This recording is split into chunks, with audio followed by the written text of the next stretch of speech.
If you're a UX designer, you've probably wondered lately, with all these AI tools, will I be replaced by AI? Well, designers who use AI well can absolutely replace designers who don't. I've seen designers use AI to design better, I've seen designers use AI to design worse, and I've seen designers who never use AI at all. If you want to bulletproof your career for the next decade, you want to be the first type. And that's what this video is about. Hey, I'm Aliena. If I had a design project today, this is how I'd use AI to design better, and where I would not use AI. Let's start with the problem space of the double diamond design process. The whole point of having this part is to make sure we are solving the right problem. We're supposed to start with divergence, like primary and secondary research, and then converge by synthesizing the research and get to a well-defined problem.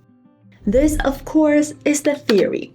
The reality I see is very different, and that is a severe shrinkage of the first diamond. And my suggestion is to use AI to expand this first diamond as much as possible. Because there's nothing worse than spending months designing for a problem that doesn't exist at the first place.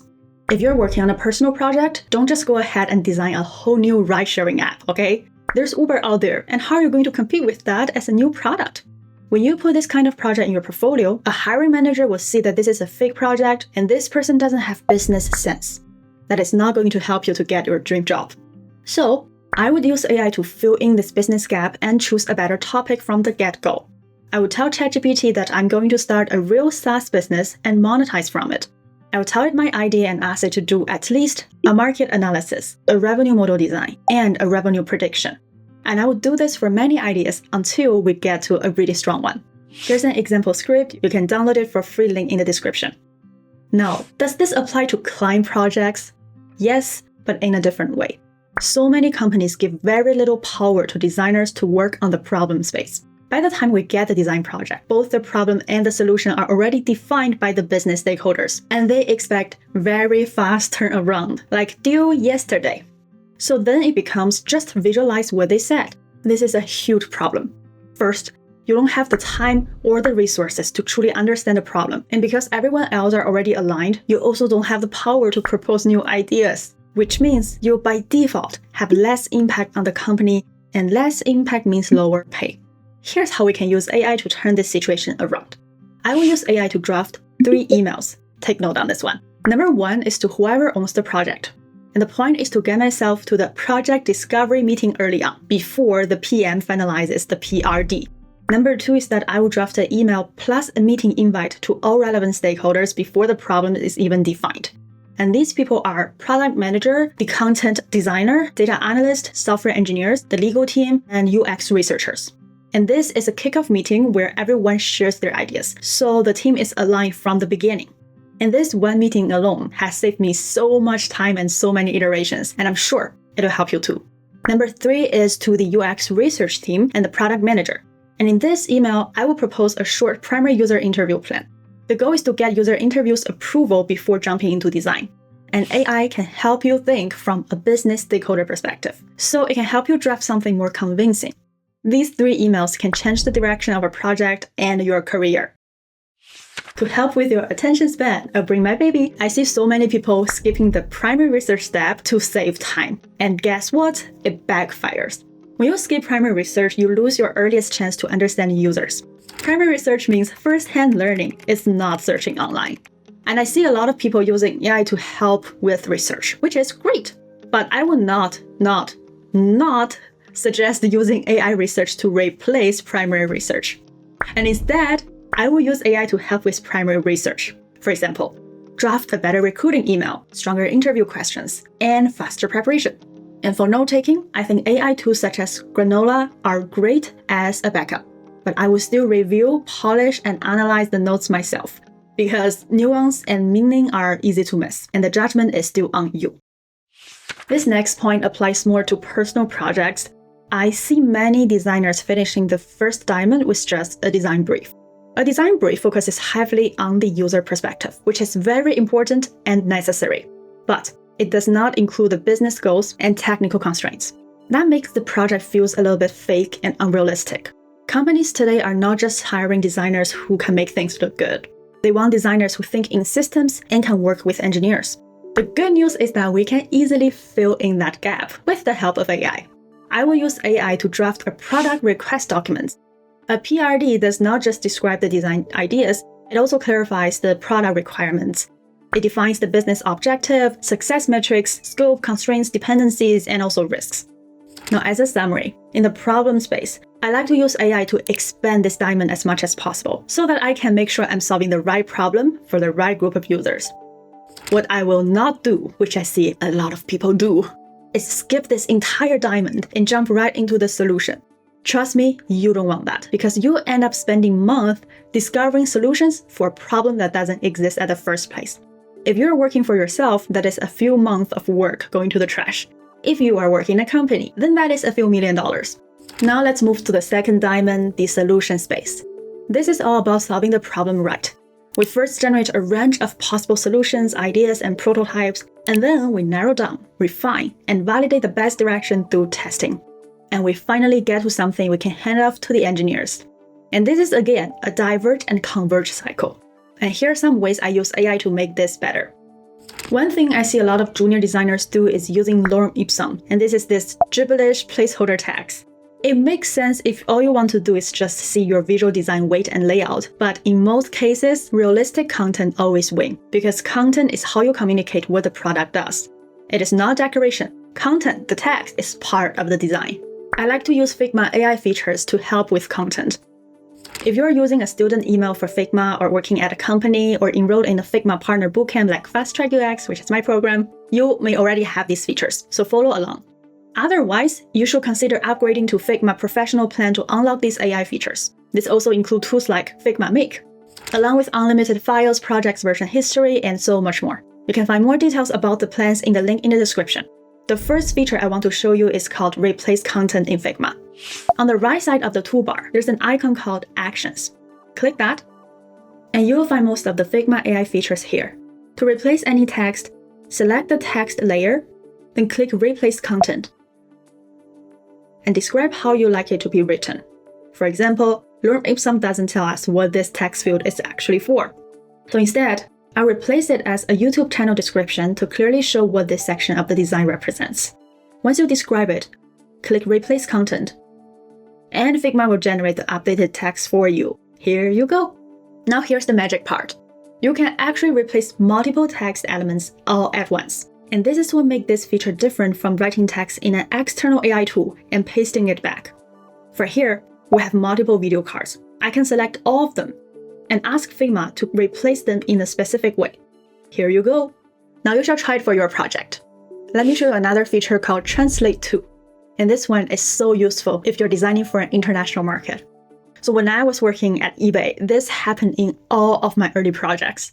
We would design something in English and then bring to engineering. But just after a few months, the marketing team will come back to us and say, your design doesn't work in German because German tag is just way longer and it breaks everything. Schreibt gerne einen Kommentar auf Deutsch, Dankeschön. And we didn't have these AI features, so we had to copy each line of the text, paste it to Google Translate, and then paste it back to the design file line by line, and then manually check whether the layout still works, and then adjust the design, and then get someone to translate it professionally. Now it is so much easier. You can select an entire frame or even multiple frames. Go to Actions, click or just search for Translate To. Choose the language you want, and in one click, Figma will translate all the text in your design to that language. I mean, I would still highly recommend to have a dedicated person to refine the copy before launch. But as a design test, this is amazing.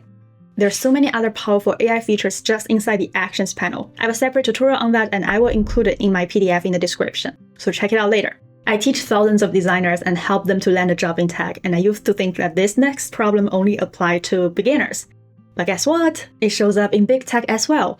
And this common mistake is just horrible design documentation. When we design, we reference too many inspirations and still like an artist. We iterate fast, we test fast, and that means there are always so many versions before a project moves to engineering. But so many designers just show the final version. All their past explorations are either deleted, hidden in another file that no one can find, or thrown into one messy page with no annotation. Imagine a new stakeholder joins halfway through this project and asks, have you tried A, B, and C?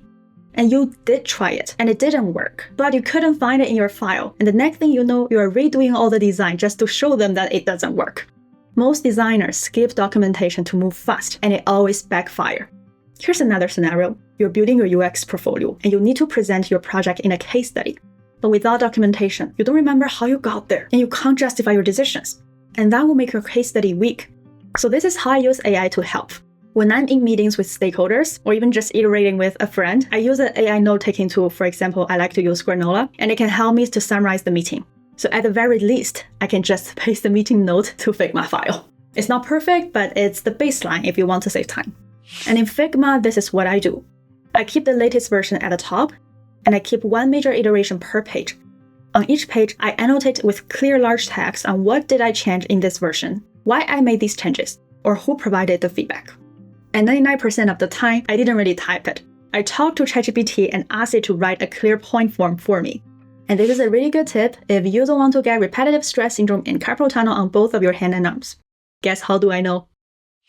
And when I design, there are always moments where an interaction is just a little too complex to prototype properly in Figma. I'm especially talking about complex elements like tables. And in the past, if something was hard to prototype, I would just draw out my idea on Figma and then bring to the engineer with some annotation. Then we would discuss together about whether it's feasible. But designers are in such a vulnerable situation here, because if you're the engineer, what would you say? Of course you would say it's hard to do because who wants to take on more work? This is where I would use Figma Make. It's available with Figma Professional Plan, the link is in the description.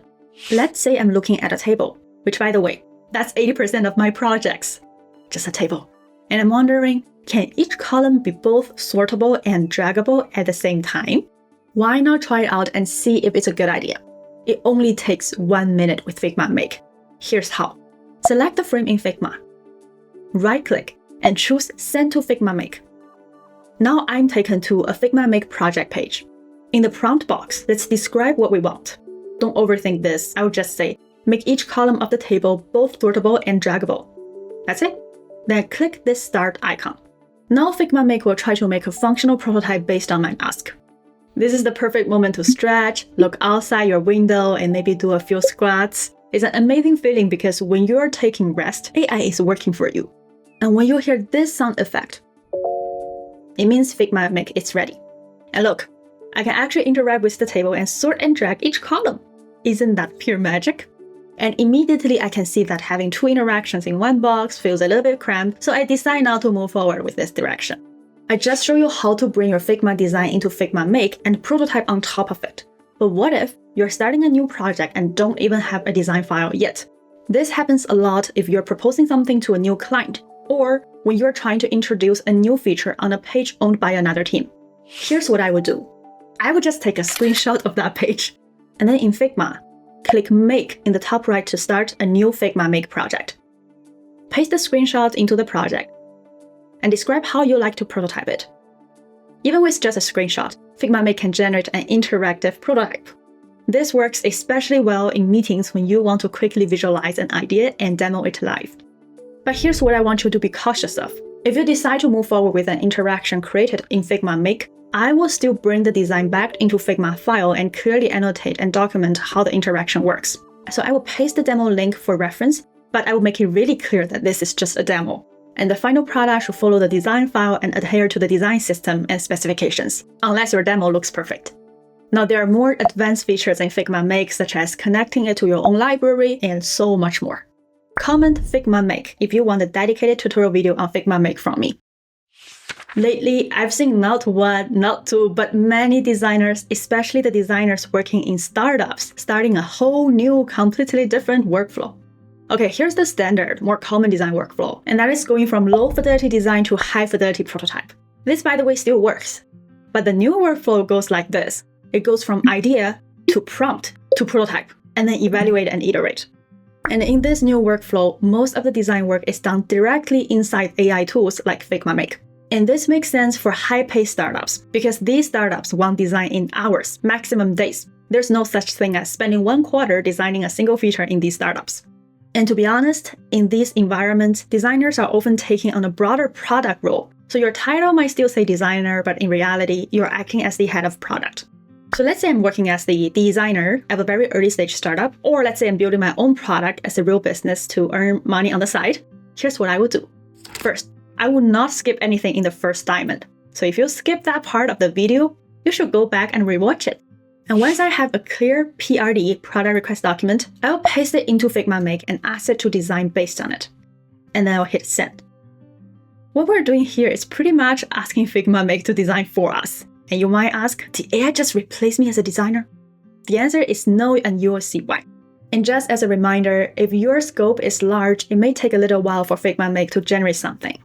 And while the first file is doing its work, I do something else. I start another Figma Make project and paste the exact same prompt again. And you might ask, did you just spend twice the token to get the same result? Yes and no. Twice the tokens, maybe, but even with the exact same prompt, Figma Make will generate something different each time. And I repeat this process 3 to 5 times. Let's say for version 3, I will paste the same prompt, but I will choose a different AI model here. Each model produces very different results, so it's worth trying them out and compare the result. And I do all this because I want to intentionally create a divergent phase. And as you can see, none of them are perfect, but each one has something I like. In design, it is almost always better to diverge first and then converge, so you have options and don't get emotionally attached to the first idea. But I also have to say, there is no right answer in design, and there's no such thing as the best design process. So take what you like from what I said and use your critical thinking. And next, I iterate. Out of all the generated versions, I might just choose one to go forward, and in that case, I will just iterate by giving Figma Make another prompt. There's so many things I want to change, so I'm not going to list them all at once. I like to start with the bigger structure, and then go to the smaller details like visuals and content, and Figma Make will update it for me. By the way, this process can take hours or even days, so be patient. And there are also other ways to iterate. In the top right of Figma Make, you can click Copy Design. Then open a regular Figma file and paste the design there. And then you can manually refine and adjust everything inside your design file. And later on, you can go back to Figma Make and paste your design and tell Figma Make to make it that instead. Sometimes I even start a new Figma file and then create a wireframe myself if the structure feels too complex to describe clearly with words. So as you can see, this new workflow can get you to a fully working prototype fast. But the process reminds me of a song, and it's called The Flight of the Bumblebee. For copyright reason, I cannot play it here, but it goes something like this.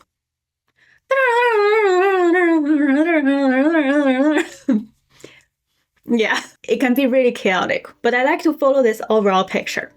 First, the structure. This includes defining the happy path. That's the core experience I want the 80% of users to go through, and I want that happy path to be super intuitive. Then I iterate on the content. The text matters a lot like what we said before. Then I polish the visuals. And that is where I spend more time in Figma than Figma Make. But I don't aim for perfection here. I like to aim for something like 7 or 8 out of 10 because the goal is test fast, not polish. So next, I test fast. How do I test? Sometimes I test internally by asking teammates to pretend that they are users. But the best test is always with real users. And for startup, it is also a great way to just build an early waitlist and validate demand before investing more time. As a summary for the second diamond, I like to use AI in areas where I'm not as strong or honestly don't have the time for. Things like writing strong copy quickly, drafting summaries for design iterations, or building prototypes that would be too complex to build if I was just doing it in Figma design file. And if I'm working with an early stage startup, then I will use Figma Make more heavily. And in those cases, I may design directly inside Figma Make and follows this new Flight of the Bumblebee workflow trademarked by Aliena. And in this way, I can reach a functional prototype much faster. I like to save the best for the end, and here you go. You really need to see this. In this graph, each dot represents 3.2 million people. The entire grid represents 8.1 billion humans on Earth. Out of all of us, this is how many people have actually tried an AI chatbot like ChatGPT. And that is about 16% of the global population. You might think it's a lot, but keep watching. Now let's go deeper. This represents the people paying $20 USD or more per month for an AI product. And finally, this is how many people are actually building things with AI. And that is just 0.04% of the global population. In this fast-paced world, it is so easy to feel FOMO, to feel like you've been left behind or even replaced by AI. But the fact that the algorithm even suggested this video to you and that you stayed until now means that you are fine. If you ever felt burnt out or irritated just listening to the word AI, I'm with you. I don't have a perfect answer, but in these confused moments, I try to remind myself to be more human, more connected, more kind, more funny, and unapologetically myself. It is true that AI might become really good at designing, coding, writing, pretty much everything. So it makes sense for us to update our workflow and take advantage of this technology. But there's one thing that AI will never do better than us, and that is being us. When you handle a difficult client with patience and empathy, people remember how you made them feel. When you lighten a tense meeting with humor, people remember how you made them feel. And when you talk about a hard topic and leave people feeling at ease or inspired, people remember how you made them feel. And when opportunities come up, those people will think of you not because you're the fastest or use the most advanced tools, but because of how you made them feel. AI can amplify what we bring to the table, but it will never replace who we actually are. Knowing this can help us replace our fear with curiosity and replace our greed with empathy. And just see how far that will take us. If you want to navigate this new era together to design and build with these tools while staying deeply human, you should subscribe and turn on all notifications. And if you're serious about UX design and want to land a well-paid design job in tech, you should check out my Figma Partner Design Bootcamp Fast Track UX. When you enroll, you'll also get access to Figma Professional Plan. If you like this video, you will also like this video, so I will see you there. My name is Aliena. Thank you so much for watching. How do I pronounce this? High school German does not help that much, I guess. Let me use AI to learn this real quick, by the way. Schreibt gerne einen Kommentar auf Deutsch. Dankeschön. Schreibt gerne einen Kommentar auf Deutsch. Dankeschön. Schreibt gerne einen Kommentar auf Deutsch. Dankeschön.